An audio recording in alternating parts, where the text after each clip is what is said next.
Good evening. Welcome along to Matchday Live with me, Cel Spellman. What a treat it is to be with you as we try and get our hands on the final trophy to complete a clean sweep. It is, of course, the FIFA Club World Cup semi-final, and we'll be taking on this team behind me, the Red Diamonds. So exciting, of course, a trophy that this club has not had the chance to get its hands on yet, but I know the boys in blue are going to do everything today to make it to that final, which will be happening on Friday. But, of course, we're building up to the game this evening. Here to help with that, we've got Shaun with me. We've got Izzy and we've got Joleon. Joleon, let's begin.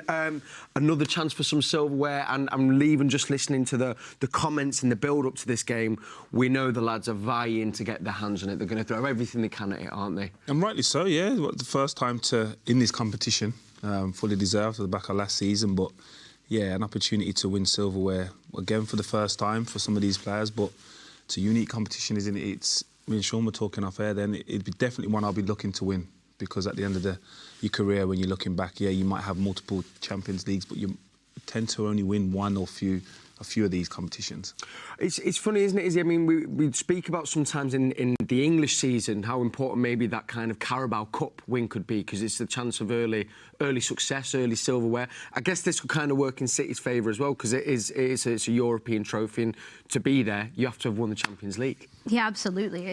It's massive, and like Joleon said, you got to take it seriously. And honestly, I think that this stage in the season would be nothing better than going out and getting a bit of sun, getting some warm weather training in. Obviously, De Bruyne's back in training, I believe, which is amazing, and just him being with the group out in the sunshine. You know, I think it'd be a really nice feeling, and I'm sure the guys will be taking it very seriously. We're going to touch upon it a little bit later on in the show, Shaun, but obviously coming off the back of maybe form in the Premier League over the last few days, well, like for the last few weeks, not been quite towards the standard City have set. So do you think this would kind of work in our favour, that we can just step away from that and just focus on something totally different?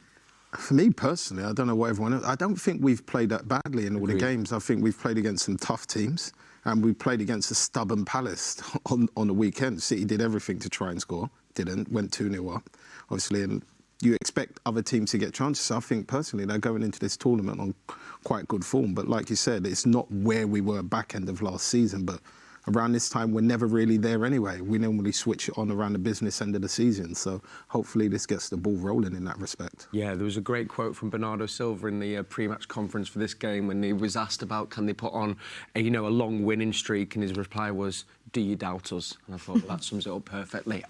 Not just in the studio as well. We've got some guests with me who are joining us from around the world. We can say a quick hello to them before I bring you team news. We've got Farhat in Germany, Waits in China, and then Crunk, who is from the Shades of Blue podcast. Crunk, are you well? How excited are you for tonight's game? Looking forward to the match. Anytime we can add to the trophy case, should be excited to do that.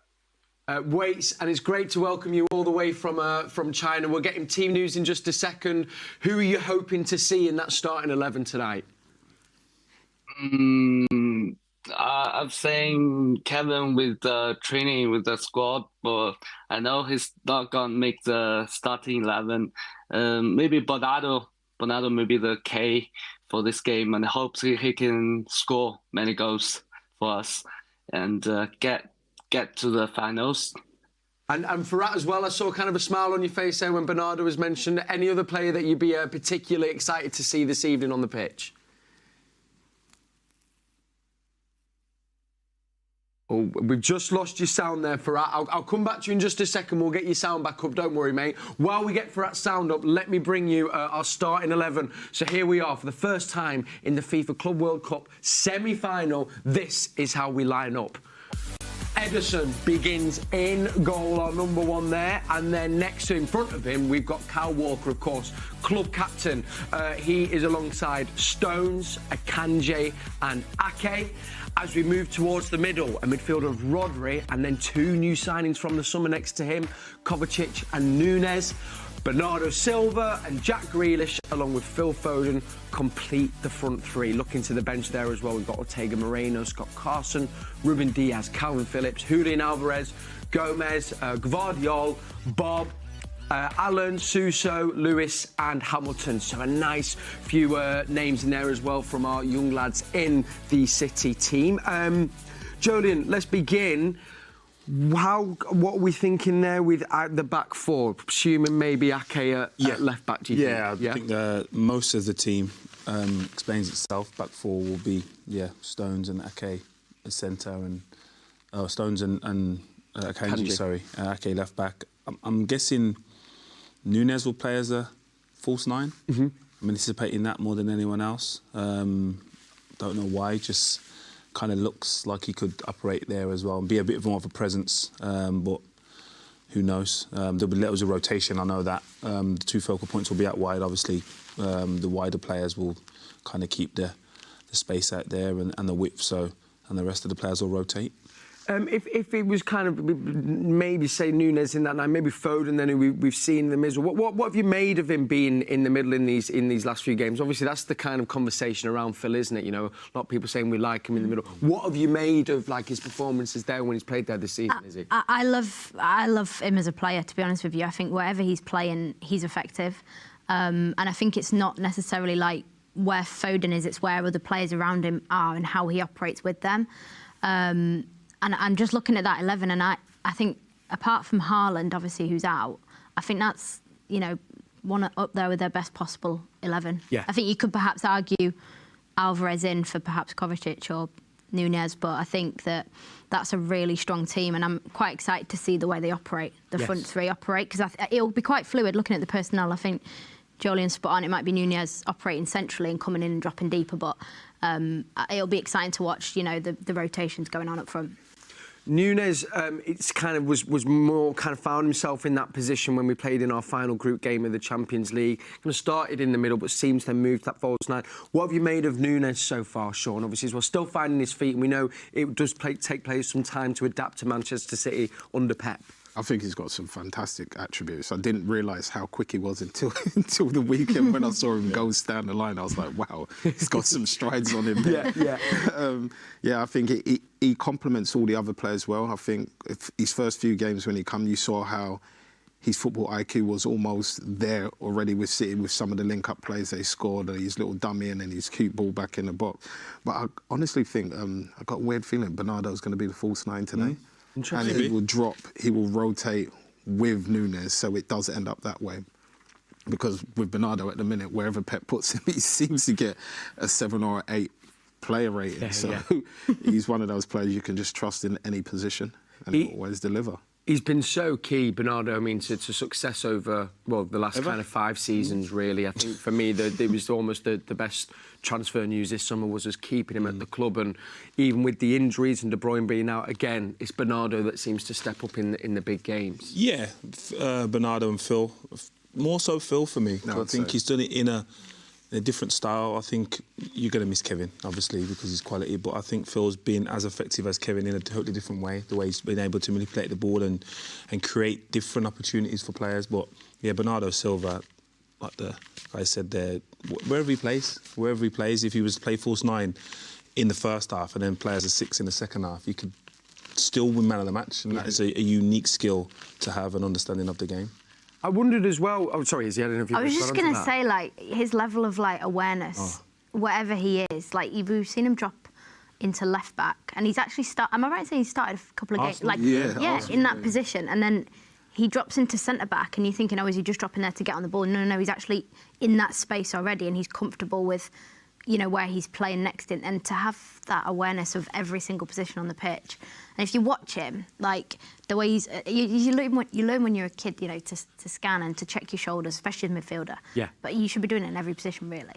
And he's just one of them. You just watch him off the ball, and it's unbelievable what he's doing. He's always like this. He's thinking ahead, and he knows where his next passes. He knows where his next 2 passes are going before the ball's even arrived at his feet. And also as well, I think we've spoken on the show before as well. And I think a couple of players have said it themselves. The best player in the half space or in the middle who can take it on the turn is Phil Foden, and we've seen that quite a lot. We saw in the Champions League final when he had that chance to score. I did the England games a few weeks ago, and the games weren't great, but Phil was different.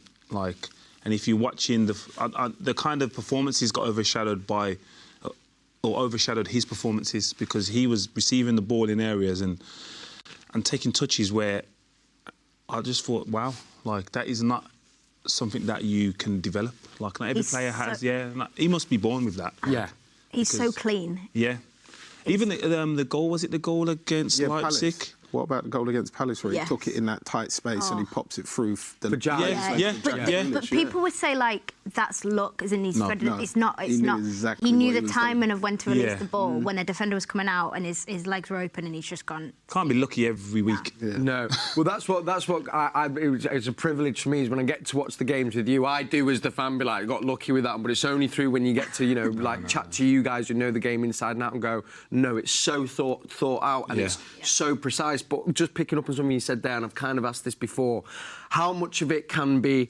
coached and have been worked on from when he's been at the club since he was 6, and how much of it is just that natural born ability? I think there's a natural born ability to a certain extent, but I also think there's a natural desire in him to want to be the best and want to improve. And like I've said numerous times, I think he loves football more than any player I've seen.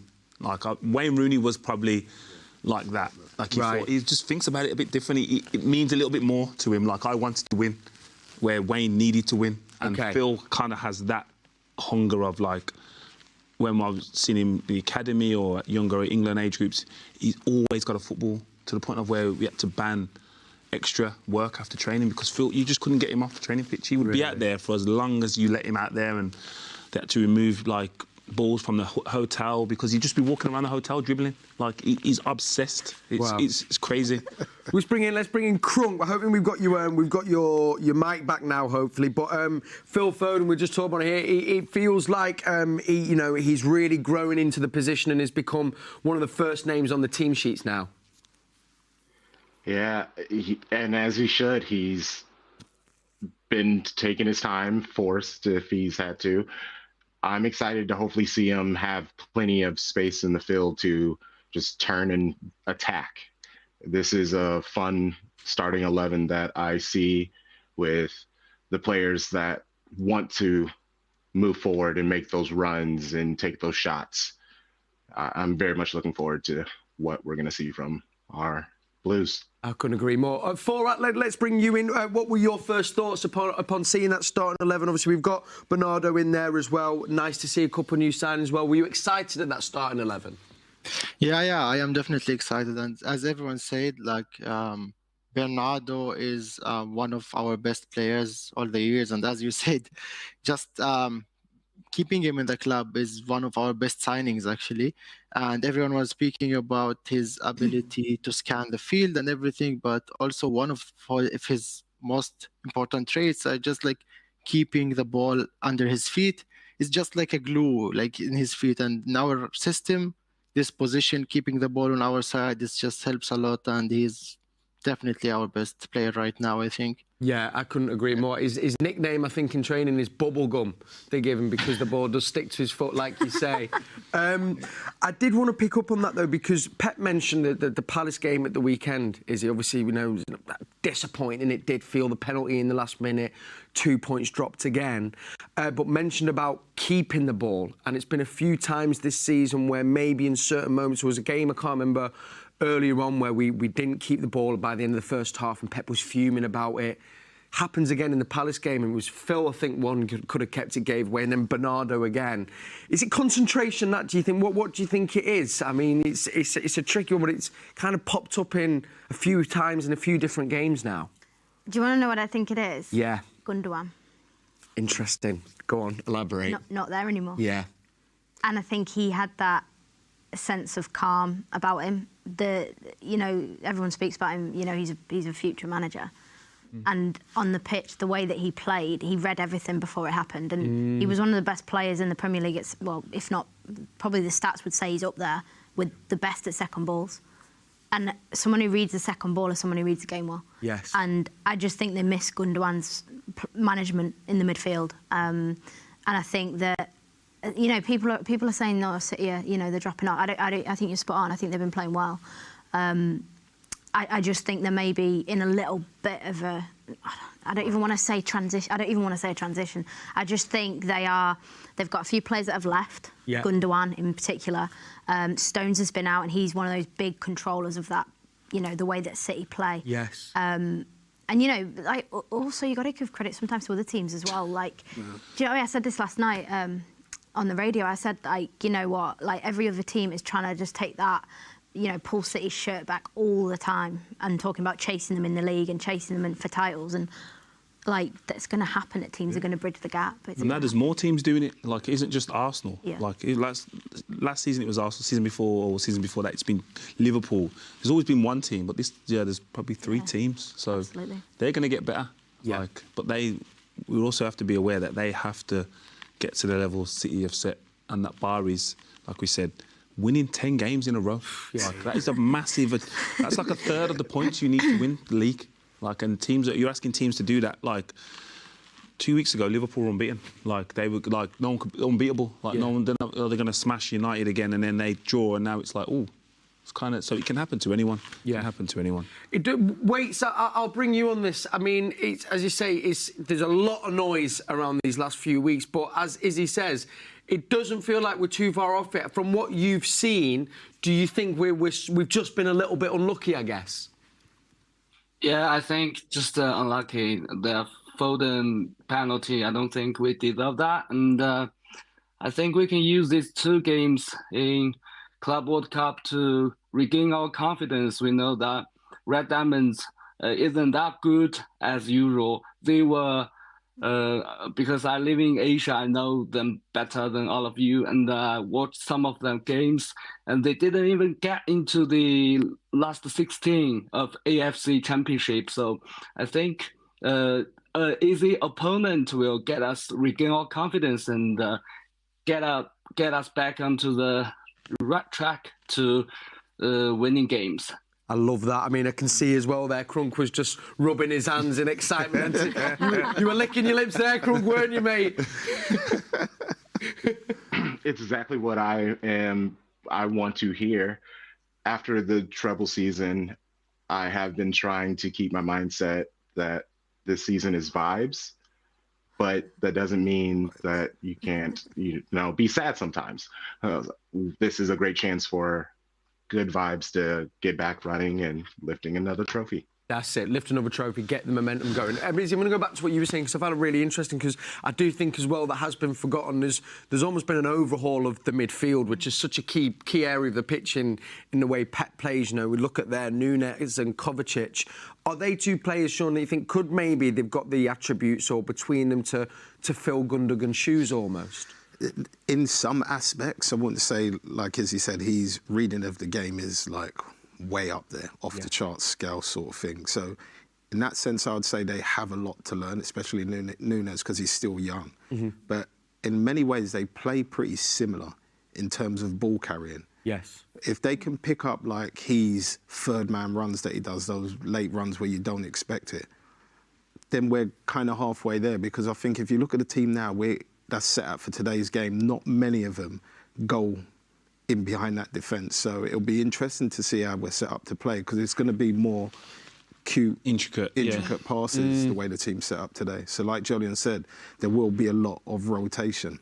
And if we notice Phil on Wednesday, on the weekend against Palace, he did something that we don't usually see him do, where he was drifting inside, going all across. Even his goal, where he receives the ball, is pretty much on the corner of the semicircle before he puts it in, where normally he stays wide and waits for that ball to come to him. So hope I see a bit more of that from him today as well. But remember, we was having the same conversation when Yaya was leaving, like David was leaving, like Vinny was leaving, Sergio was leaving. Like, how do you replace them? And then all of a sudden you got Gundogan, you get Haaland, you get Jesus, you get John Stones or Diaz. So it's going to happen. And in the greatest respect to Gundogan, he wasn't the Gundogan that left when he first come. No. He wasn't that impactful when he first, his first season, 2 seasons? Yeah. So you have to give them time to adapt and understand that it's a different setup, it's a different players, different system. So, yeah, I think over the course of their City career, you will look back and say they've improved. And I think that's what you can be grateful of. Like, I don't think any player's going to leave here and be worse. Agreed. It's probably just nice to bring you in. Obviously, you know, being in Germany as well, you'll know and appreciate Gundogan. We do miss him, but he was so integral, wasn't he, to our treble-winning season and the whole reason we're now in the FIFA Club World Cup. Yes, Gundogan is one of the best players at what he does. I think I've still remember his times at Dortmund here as well. He was one of the leaders as well in the midfield. Like, that's, I mean, says enough why he was Pep's first signing. And a nice picture. Yeah. So yeah, I agree. Like Gundogan, we've been missing him a lot. This like getting up, like changing the tempo of the game. He has that trait. He's like an amazing midfielder, and not only that, but he's also like our captain. So he was our captain. He has this leadership trait as well. And yeah, I think our main captains haven't been much on field, I think, lately. So I hope to see them back soon and, yeah, getting on our feet. Couldn't agree more. Nice little picture there, Waits. When was that, Shaun? Do you remember that picture being taken? On one of the tours, I can imagine. Can you tell us about when was that taken, Waits? It was great to see Shaun again. It was taken in Istanbul when we go to the UFC Champions finals. Because I was with you. That's why he said on tour. Because Shaun was drunk. Sorry for that. I was looking at the Sunji High calendar picture. I was looking at Sunji High in the corner. High as well. Yeah. That was cracking. Yeah. Oh, yeah. What a player. What was Sunji High like? He was cool. Was he? Yeah, he's very smiley, always laughing. He's a nice player. He's good. Right. If you want to get involved with the show as well, we're going to be getting some WhatsApp questions to our guests in a little bit. So the WhatsApp number, that should be appearing on your screen now. That's how you can get involved with the show. Maybe you want to pass comment on something we're talking about, or maybe you do just want to put a question to our guests. So please do just use that number, and I'll get to them in just a second. What I can get to now, though, is how our opposition facing up, of course, the Red Diamonds. Well, let's take a look at the starting 11. It looks and sounds like this. I apologise on pronunciation. Alistair Mann has taught me through this, so I'm going to try my absolute best. We've got Nishikawa, we've got Sakine, Schultz, Hoibraten, who's Norwegian, Akimoto, Ito, Iwao captains aside, Okubu, Yasui, Koizumi, and Martinez. I think I've done. Take that. Thank you. I appreciate that, guys. I like that. I was sweating there. Force them to step in and get them wrong. I do have to say a very special mention to Alistair Mann, who is very much the man who helped me get those right. So thank you, Alistair Mann. He's got your commentary as well on the City app with Andy Morrison. So wherever you are, make sure you're listening to that.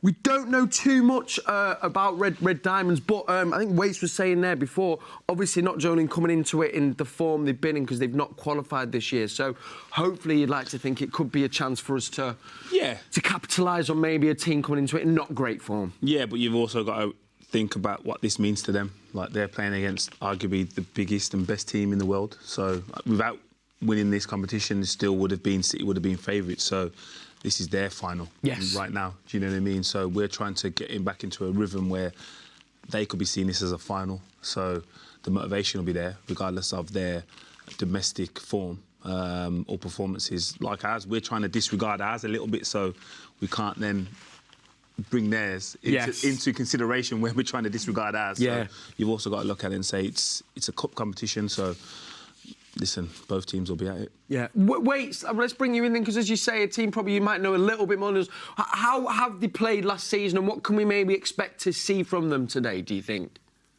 They were strong over the past years, and Japanese team take Brazilian team as their idol, and they just study their controlling, and every player in that team are very good at dribbling and controlling the ball. So they have the right rhythm to control the game, and we have to focus on that. And if we just focus on every ball, every moment, I think Pep will tell all the players to, like Joleon said, they regarded the game as their finals, but we must control the game in our rhythm, and I think we can beat them. We can. Just reading as well, Izzy, they like to line up with a 4-4-2. Also, they conceded the fewest goals in their league last season. So obviously defensively pretty resolute, and maybe that could be one area we have to think about given our our main man, you know, our main goal scorer, Haaland is obviously still injured, and then with Alvarez on the bench as well. So we're going to be looking to our midfielders maybe to try and break down and get those goals. Absolutely. I mean, it's always what City are trying to do. It's, you know, goals all over the park. And, yeah, you look at City's 11 and you go and it's going to be that intricate passing. They're going to be patient in the build-up. They're going to try and operate in their final third and their defensive third. And, listen, I think that, you know, it's a semi-final, and at some point the opposition have got to go for it. Yeah. And they're gonna be try and be disciplined and stubborn, but you know, City come across this every week in the Premier League. Everyone tries to stop City playing, so you know it would be nothing new for them to approach this game the way they normally do. But like everybody has said, I think this is an opportunity for City to start sort of turning up the gears a little bit and start cooking again. It will be a nice thing as for the players as well, Shaun. I mean, as I think we said at the top of the show, it has been spoken about, but I think bar Kovacic and Pep, no one else in that team has won this trophy or got their hands on that medal. So, you know, as players, I guess you want to try and get as many trophies and medals into your cabinet as you can in your career. Yeah, definitely, because there's a lot of great players in the game that have come away from the game trophyless. So if you can get them, it's a massive achievement. And to be a part of the City team, especially right now after the treble win, and to be in a chance now to win this trophy is saying something else. And I think the players now that they've been through every stage in that journey to winning a treble, the amount of times they were heartbroken on the way there, they've learned and gained so much experience from it. And I think they'll be able to cope with everything that's thrown at them in this tournament. Crunk, I'll ask you, it is, I mean, I'm sitting here, it's amazing as a City fan to see us now, you know, to think of where we were at, to now know we're playing in these games around the world, you know, against a team that has obviously competed over in Asia. Just that actually as a feat in itself is special for all Blues around the world, isn't it? Yes, I was able to see them when they came to America a couple of years ago. I was able, and because of that, I was able to meet so many people I've connected through social media, in real life. I went to the practice, the games, like as all the things I could have went to, I did just because they were here, and this was a once in a lifetime chance unless I do the trip, which is happening. Nice. But yeah, it was just being able to have that connection and have them so close. It was, I can't find the words to say how important it was. Yeah, same on this side. I mean, and actually, funny enough, I know obviously they hail from Japan, but Tokyo this year as well. So obviously, even just for the club itself as well, we're getting into all the different territories around the world, as well as actually having clubs there as well. Oh, now. Definitely. And I'm not embarrassed to say it now, but I remember when we went to Baltimore Ravens, and we went there and we said we were from Manchester, and they said Manchester United. But now Shaun's taking Shaun's going there, and you got the key to the city. Do you know what I mean? It's changed. The transition and the growth of the club has been crazy. So, but it only happens if you're successful. Yes. So the club have sitting on like tremendous level of consistency. Trophies or not, just the level of consistency that has been unrivaled over any period I can remember in. I know there's obviously been other successful teams, but in the style that they're doing it now, it's transcended the game for me. Speaking of winning trophies, it's interesting. Pep has won this 3 times, and so has Carlo Ancelotti. So for Pep, just a little we know how much he likes to win. Another little personal one for him there to maybe get his hands on the 4th. He's done it with Bayern Munich, then of course with Barcelona as well, twice. And we'll know he'll want him to be maybe just kind of trump Ancelotti, even if he says he doesn't, is he? Yeah, of course he will. Of course he will. You know, Ancelotti, what a manager. You know, and Pep, what a manager as well.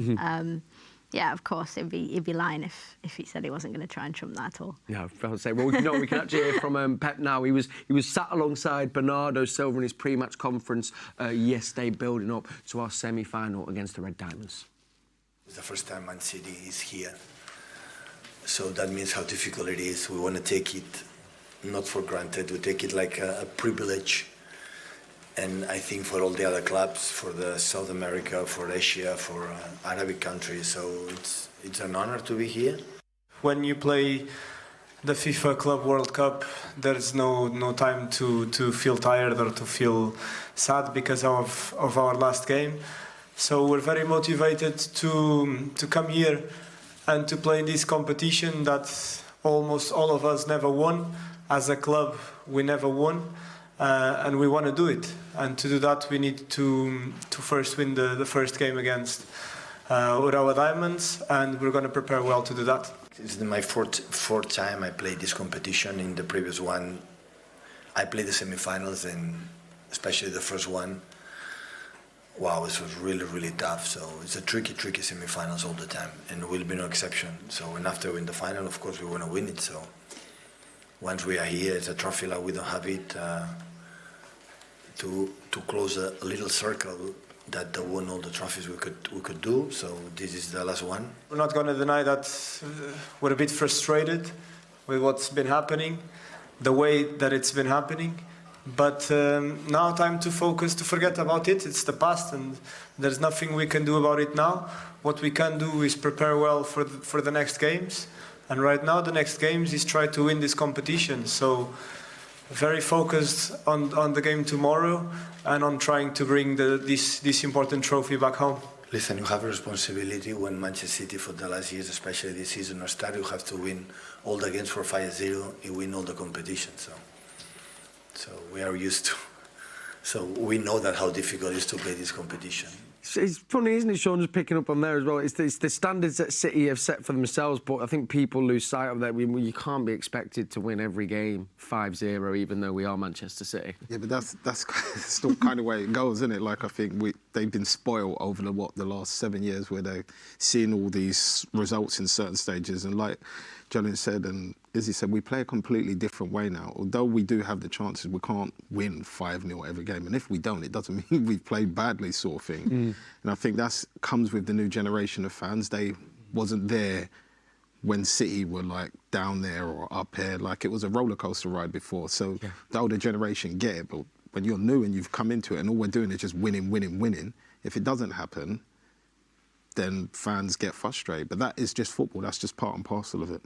This is an obvious thing, Joleon, but the winning mentality that now exists in the club, I mean, particularly I think these last 5 years, it is quite frightening, really, because it's not just us as well in the first team, it's expected across the age groups. But is that part of the reason why we've had the success and have managed to sustain it as well? Because obviously we're talking about going for a 4th Premier League in a row, and obviously kind of winning all 3 trophies last season. It is that winning mentality thing that separates us. I think it's the mentality rather than a winning mentality, because I'm guessing other players want to win. Yeah. But the standards that you set and the habits that you have allow you to be consistent. And if you're consistently at your best, which our players are, and it's not saying that every player is better than every other player, it's just that they're able to reach their maximum more often than not. And when they do and they're in sync, it's very difficult to beat them. So I think it's just the mentality and the standards that Pep set. And I think having watched him work in training, the demand for every repetition and the frustration he sees when we are 3-4, 5-0 up and it goes wrong, and he understands that you have to treat this practice or this moment in the game when you're 5-0 up as if it's 1-0, if it's 0-0, and you want to get it right then. And as he said, he probably recognises things way before anyone else. So the standards for that and the mentality that takes, that's the impressive part for me. Yes. Like, we've all played at the top and recognise what it takes to get there, but to be there for that long is so draining on your body and your mind. Like, that's the most impressive thing for me. Do you ever have moments of that, though? Ian Bernardo says there, there's almost like not time to be tired, but you'd fully understand it, especially someone like him who runs as much as he does and has played in all the games. It must be difficult, and you must have those moments as players where there is that dip. Surely that naturally happens. Yeah, there is, and any player that goes through their career, whether you're at the top or mid-table or the bottom end of a league, you go through dips without a doubt. But I think what separates the great from the good is those dips aren't as frequent. And like Joleon said, the manager and the mentality or the squad that you're part of is somebody there to pull you back in line all the time. And that's what I think a winning mentality comes from within yourself. Firstly, you have to be motivated yourself to be better, but you're part of a group and you have a responsibility to that group to be at your very best every day. And if you're not, like when the cogs are all trying to work together, a team like City, a winning machine, when the cogs are not, moving smoothly, like lately, what you look then for is leadership. Yeah. And, you know, you're looking at the way Pep's speaking, it's kind of a new situation this for him, really. You know, they're off... I mean, last season, I think were they 9 points behind Arsenal in the Premier League? I can't remember at some point, and they managed to claw it back in the new year.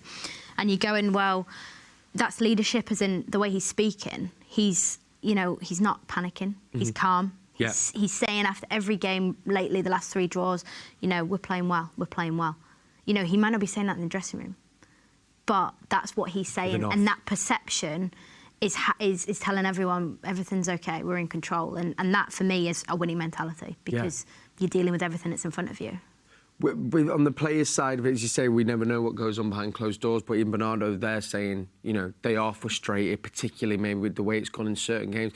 Did you have moments in your career as well, you know, where you'd have that frustration, but you don't have time to be frustrated? Is it difficult then to, like, compartmentalise that and go, right, I just need to focus on this? Because I know when I get annoyed at something or whatever, I can hold on to it for like a week or whatever, but these guys can't. I just wondered if, you know, if you'd had that in your careers. Yeah, of course. I think all 3 of us would have been through it at some point, but like Bernardo said, if you let it creep forward or let it come out, it affects the way you're playing, first of all, and the way you're training and your mindset, but also it can rub on to other players. And I think the art of it is what Joleon said, that mental strength to believe that I'm better than you and I'm going to be playing at that level all the time. And as long as I'm doing my part, I know everybody else will do their part, and we play the way we know how to play. It's going to be hard to stop them. Yeah, it will be indeed. And as you say as well, some big names to come back. One being as well Kevin De Bruyne, who was seen training with the first team in the last couple of days, which was so exciting. We want to take a moment, though, to let's remind ourselves of why are we here in the FIFA Club World Cup semi-final? Well, we're here because we are the champions of Europe. And we thought it'd be a nice moment to reflect on our campaign and, of course, that all-important night in Istanbul. I mean, we were all there. Joleon, what would you mean, fond memories from that time? What was your standout memory from that night? Just the occasion. Obviously, the goal is a standout moment and seeing it actually happen. But I think just going into that, we just spoke about mentality. I think the belief was different. I think we hoped to win in Portugal. We hoped to win. I think we believed we were going to win this game. Yeah. Again, probably the way the semi-finals played out with Real Madrid, I think there was an anticipation for us to be 4-0 up at half-time. But again, you've got to respect it's a final. They have more experience in this scenario than we do as a club and as a fan base. But I think it was a calmer fan base this time. Again, there was moments when guys like yourself were probably on edge, but I think you went there believing. Yes. This time, because it was probably the treble as well. It's probably written in the stars. I think if they're going into it off the back of their treble or double domestically, you're probably a little bit more nervous, but thinking, oh, this is an opportunity here to be iconic and to be great and to go down in the history books, and that's what this group of players have done now. And it's glamorised a little bit now, but I also believe that it hasn't been glamorised enough, and I don't think it will be until 15, 20 years down the line, and no one's done it again. Yeah. Like, ooh, that was a massive achievement, and that's when these group of players will be able to enjoy it. Unless City do it again, which was always a possibility. I remember chatting to someone, I think it was after the FA Cup, of course, you know, to win the derby in the final. But chatting to, I think it was one of the members of staff saying, like, that almost felt like the more important game, because they felt like, well, if we can, you know, if you win the derby, almost the momentum is... That's because it was a derby. And I seen like the build-up to that game, did the game, and they was asking fans what would you rather win, and they were saying, nah, we can't lose to United. And from a player's perspective, I'm thinking, I've won the FA Cup. Yeah. I want to win the Champions League. But then when you're asking a fan, you're going to lose to United in the FA Cup final. Yeah. They're more likely to be acquainted with a United fan on a day-to-day basis than an Inter fan. Yeah. It's funny, though, isn't it, that the expectations of the fans compared to what the players would have been feeling is always different. I mean, you're probably constantly battling that in your careers, aren't you? The Champions League is different gravy. Yeah. Like, honestly, like, I mean, I'm actually laughing looking at that goal that Rodri scores and the final angle on it, the one from behind where Rodri was stood, and just what a finish. And yeah, listen, the FA Cups and the League Cups are the interesting ones, because I think as a player in your own mind, like, you in your head have a ranking of where you put those cups in terms of how you want to win. You can see that goal again. I'm distracted, but it's, you know, what you want as a player, and like Joleon said, the domestic cups are here and then the Champions League's here, and once you taste the Champions League you want more of it, and then if you maybe don't win it again you're like, oh, I want the FA Cup again, I want the Carabao Cup again.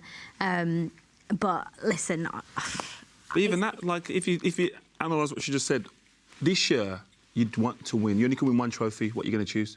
Premier League. There you go. Yeah. But if you hadn't won the treble, you want the Champions League. It's like United now only want to win the Premier League. Like teams only want, Arsenal probably only want to win the Premier League because they haven't done that, and that is the bar. So it's whatever's relevant to your club at that specific time. And I think for so long the Champions League has been the holy grail because it's probably the only thing that other clubs have had, and other fan bases have had over us. But now we've got that. Now it's like, let's get back domestically because we can set new trends here. Picking up what you were saying as well, actually, I listened to the Nathan Ake interview on the Man City podcast, and Rob, who does it, says he remembered he went to watch both training sessions, the one before the final in Porto and the one before the final in Istanbul, and said the one before Porto he said it was like erratic, and you could almost feel all the players trying too hard. And he said Pep got them in a little huddle at the end of that training session just to keep it calm. Whereas actually then when it came, he said the feeling in Istanbul was so much more still and reserved. That's that inner confidence, isn't it? And you only get that, Shaun, from experience, I guess. Yeah, I suppose. But I think even from the club point of view, the way they put the whole trip on for the staff, the players' families, and everything that was done around it. When I got there, me and Nadem got there, the first thing we all said is that something just feels right about this trip. Wow, yeah. Everything that the club has done from top to bottom just feels like it's meant to be this day. Of course, when you're in a game, your nerves are going a little bit when it's 0-0 when they get chances, but in general, just the players done their part, but I also think the clubs, and I think the fans were well behaved as well, they all done their part too. So I think as a unit, it was just meant to happen. Yeah, the stars had really... Yeah, it was meant to happen. It is funny that you do... I remember in my career, like, you know when you're going to win a trophy. Like, you wake up in the morning and something, something, I can't put my finger on what it is, but something... You just know you're not losing. You just know. You don't know how I'm going to win, but I know I ain't losing. Yeah. And it's that feeling and that belief. But it comes from experience. It comes from knowing you've done everything in practice, and it just feels differently. Like I said, I was lucky enough to play in a few finals, but when we won the FA Cup, it was just no doubt. There's no doubt. Even before, when I'd played in playoff finals for Wolves, the one I played in, the last one for Wolves, I just knew. I'd booked my hotel before we'd even got to the final. Yeah. Where before that I was like, oh, maybe this, that and the other. But this time it was like, no, this is meant to be. It's funny, I'm guessing as well, it's not just like, because I was listening to, I can't remember which player it was, but not just with tournaments. Is it in games as well, though? Because he says, I remember him saying, I'll be in a game, we'll go 1-0 down, and I just know we'll come back, whereas you'll go 1-0 down in other games, and for no reason, do you know what I mean? You can't, you'll just go, I know we're not coming back on this day. It's so funny how that happens, isn't it? It is funny, and you think about all the preparation you put in. You know how you feel in a training session in the weeks leading up to a game and whatever, but it's funny what Joleon said about when I won the FA Cup with City in 2017. I was that focused that I hadn't even thought about what was happening after the game. And we were drinking outside Wembley. I say outside, in a bar next to Wembley. It's on the streets. And it was like 3 a.m. and I was like, I don't know where I'm staying tonight. Luckily, we were in a Hilton hotel. I went down to reception, booked a room, and God knows how much it cost. But it was just funny that I was that focused that I hadn't even thought about what was going to happen if we won. So I was like, let's win it. I'll cross that bridge. I'll deal with that later. Imagine us seeing Izzy Christiansen there after winning FA Cup final. Strolling the streets of London, innit? Sweating. I was on Georgia Stanway's shoulders dancing. Well, listen, let's take a pause here in the studio because we've got a lovely little film just to go through that journey once again. I mean, we haven't been reliving it since it's happened, but let's relive it together. Here was our journey in the Champions League last year. So the stage is set inside the Atatürk Stadium. I cannot wait. The pressure is on Manchester City. Is this their night of European glory, of the treble? To be considered one of the really good team, you have to win the Europe. And we did it. Into the gap for Bernardo Silva. What a ball that is by Cancelo. So there are teams that win the Champions League after 1 or 2 seasons disappear. This is what you have to avoid it.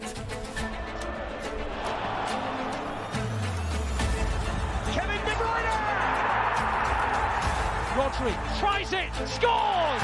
Rodri with an absolute peach! Right now, I think Manchester City are a level above everybody else. Now we have the first. But I don't want after one Champions League disappear. How difficult is it for that not to happen, Joleon? Because Pep said, he doesn't want it to happen, but that has happened to teams. They win it and then they kind of go missing. We see how hard it is just to let alone qualify, year in, year out. Very difficult. And there's only one team that you can probably associate that with, and that's Real Madrid. Yeah. Like, any other team doesn't have that presence in that competition. But just to have it for a small period of time would be great, but it's very difficult. And with this manager in charge, you wouldn't put it past this group of players, but you can't just assume it's going to happen either. I think you have to respect the competition and what this means to every club. This is probably the one trophy that everybody wants to win as much as anyone else. Yeah. Like, there's others that you're thinking, you could see they want to win that. But in regards to this competition, and whether we like to admit it or not, there is things that happen in this competition that don't happen in others. Like that semi-final a few years ago against Real Madrid, that only happens at Real Madrid. Do you know what I mean? Yeah. And you have to have 13 trophies for that to happen, and their fans to be so calm in them situations. Yeah. Because if that happens to us as a fan base in this year's competition, I'm not sure we're as calm as that. Yes, so then that translates onto the pitch, and the players may react different. But I think for certain clubs, they just feel at home, and we're getting to that stage now, and hopefully there's more titles in there. Well, speaking of that, it's interesting because actually, and I'm saying we've not been on bad form in the Premier League by any means, but actually the Champions League campaign so far this season, you win every game. We kind of setting out our defence on it the best we possibly can, and I think that's also been forgotten a little bit in all the other noise. Actually going, well, hang on a second, we'll come to the draw in a second. The group games this season, we've been brilliant. We've been near enough perfect. Yeah, and it's pretty normal for City to breeze through the group stages, really. I think it's this stage now of the competition where things really start to bubble. Yeah. And it's the exciting part of the competition, and Joleon's spot on with it. Like, literally everyone, I know it sounds a cliche, but everyone in the last 16 especially wants to win that more than anything. And it kind of, changes the way that you play a little bit. Like, it almost becomes like, the Alamo, you just go for it. Yeah. And it leaves spaces, and that's why Champions League games are so good to watch, because they're transitional. And I think that the interesting thing about Pep and the way that City are set up is it's dominated by control, but also we've found that their best moments in the Champions League have come from games that have opened up, and sometimes you don't win them, but you have to go through those experiences. But yes. I can't wait for the round of 16, because I literally think, I look at that, you look at the teams left in it and you're like... Yeah. It honestly, it could be anyone's year. Yeah. It could be, and there's teams out of form like Barcelona. What's happening with them? It could be anyone. It really could. So our opponent is Copenhagen. We met them last season, I think it was as well. So a team we know, and people look at that and go Copenhagen, but let's not forget they're in a group with Galatasaray and Manchester United, and they're in the last 16. Keep saying Manchester United like they were worried. I'm buying. But last 16, Shaun, Copenhagen, it's not an easy fixture, but also one I was kind of going buzzing. I feel that's it's in our favour anyway. It makes me laugh when people actually write stuff or tweet stuff about an easy run in the Champions League. I don't personally think there are any easy draws. I think there's draws that you expect us to win, but it's not going to be an easy game. If City ain't at their best or where they need to be, we've seen what they can do to teams. We can lose a game, especially at their place. They make it difficult. They do try to play football, and they know how to break and transition as well, and they've shown it throughout their group stages. So it won't be easy, but it is a draw that I would say we should get through with. Let's bring in Forat, our City fan who's over in Germany. Forat, how were you feeling after seeing that last 16 draw, and what have you made of our Champions League fixtures so far, mate? Yeah, funny enough, we were like on our supporters club group, like speaking all the time, who do you think we'll get? And I was saying all the time, Copenhagen, Copenhagen, Copenhagen. And then everyone was saying, yeah, you got what you want. It's a short trip here from Berlin. And just happy, yeah, we will be there. We will be there. We'll support City again. Last year, we were like 3 games in Germany in Champions League, and we got to the final as well, and we were there as well. And we will we'll follow you everywhere, as we say. I mean, that support from you guys, from everyone around the world. I mean, that is kind of what makes it so special. I mean, Waits, you're cheering there. Krung, I'll come to you though. What are your memories of the Champions League final last season? I was home freaking out. My parents were in a corner just asking me to relax, please, a little. But it was great. Hopped on and with all the show bros, did a live where we just basically jumped up and down and giggled excitedly for a while. Yeah, no, it was fantastic. The night, can't say I remember much, but yeah, it's a good night. Shout out to the friends who drove me home. Yeah, I mean, I think there were lots of us with similar stories. And Waits, you were nodding along there. I mean, we've seen that picture as well. I mean, did you enjoy the celebrations in Istanbul? Yeah, very much. Best time of my life. Best time ever. Best time, yeah. And you were there as well. I mean, that's the picture that you had with Shaun. That's in Istanbul, is that right? Yeah, with Shawnee. Yeah. Best friends. Shorty.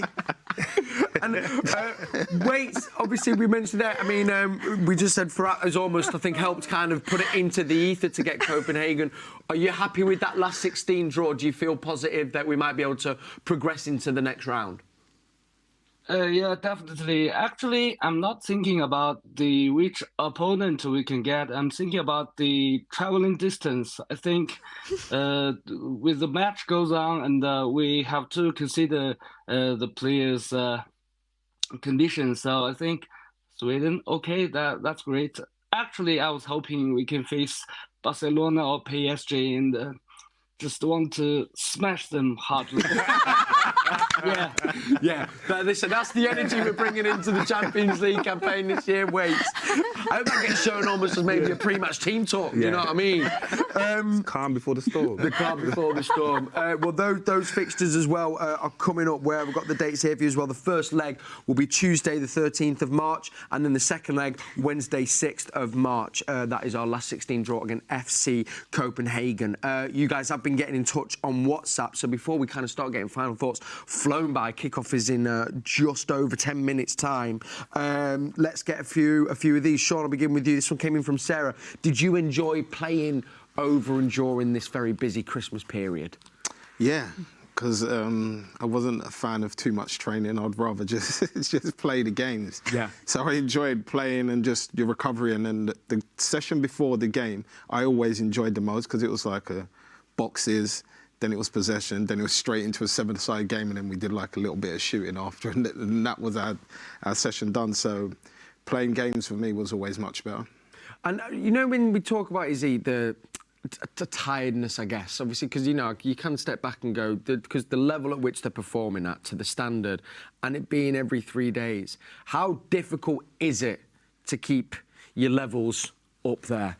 It's so tough. Yeah. It is really tough. You know, I look at it, I mean, obviously the women's calendar is much different to the men's calendar. Listen, like there's potentially over 60 games a season for Man City players. That's a lot of games. Yeah. And it's that demand, and it's hard to keep yourself going. It really is. You know what I think as well? I think winning and the way City play is the key factor.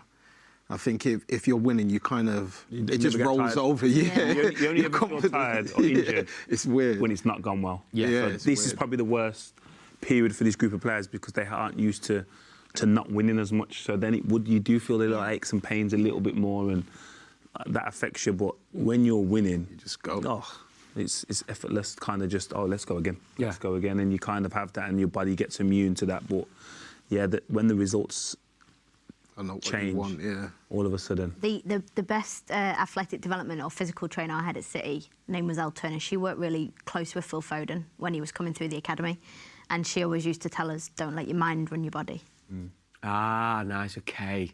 That's a nice little pearl of wisdom, isn't it? So, like, you know what I mean? Like, when you think you're tired, and when things are not going your way, is it just your head telling you that your legs are tired, or are your legs actually tired? Do you know what I mean? It's mad how you can change your mentality, change your thinking. Easy. Yeah, very quick, isn't it? This one, I'm going to do quickly 2 more. This one I'll give to you, Joleon, from Luke, who says, who do you think City's next bright star is?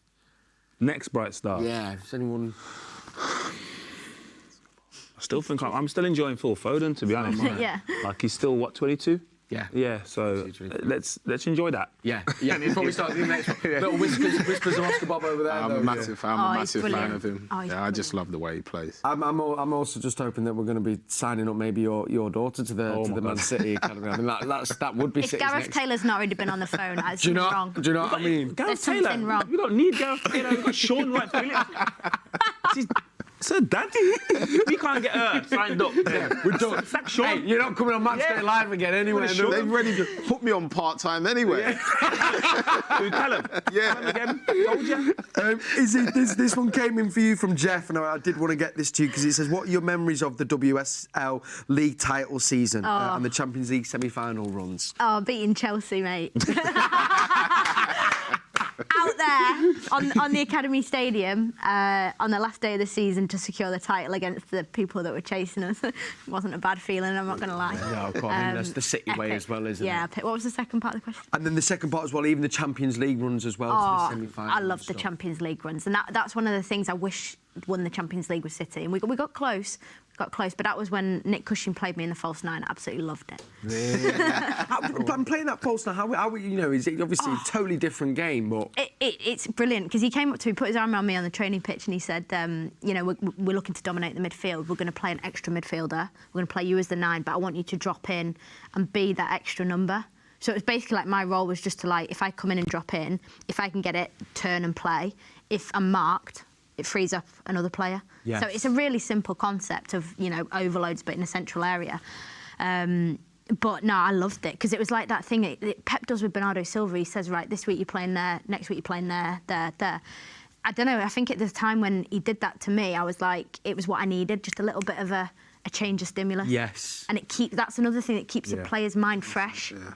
And at the time, it was genius. I loved it. Absolutely loved it. Brilliant. Thanks for those questions on WhatsApp, guys. Got a couple more. I'll try and get to them at half-time, so make sure you do come back. We've got a minute or so left, so remember, on your commentary team today, it's Mr. Alistair Mann, the legend, and, of course, as well, Andy Morrison will be side-by-side from. That's on the City app. Before I get predictions, I'll quickly do quick predictions then from our fans on the wall. Give me a score, please. Crunk, I'll begin with you. Well, if you're going to start with me, I'm going to be ridiculous. Let's say 6-1. 6-1! We love that. Okay. Let's go, City. Wait, you put your thumbs up there. What's your prediction, pal?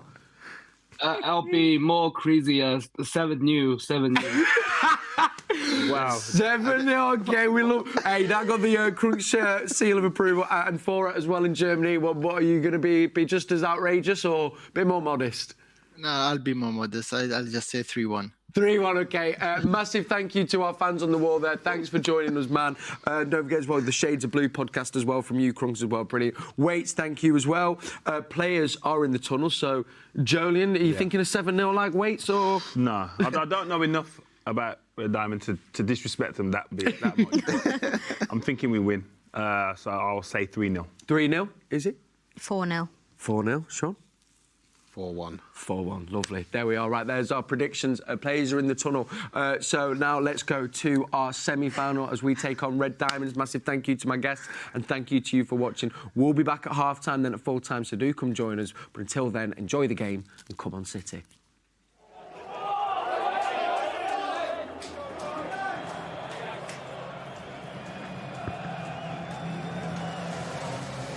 Thank you, Cel. An already unforgettable 2023 could end with one more sensational high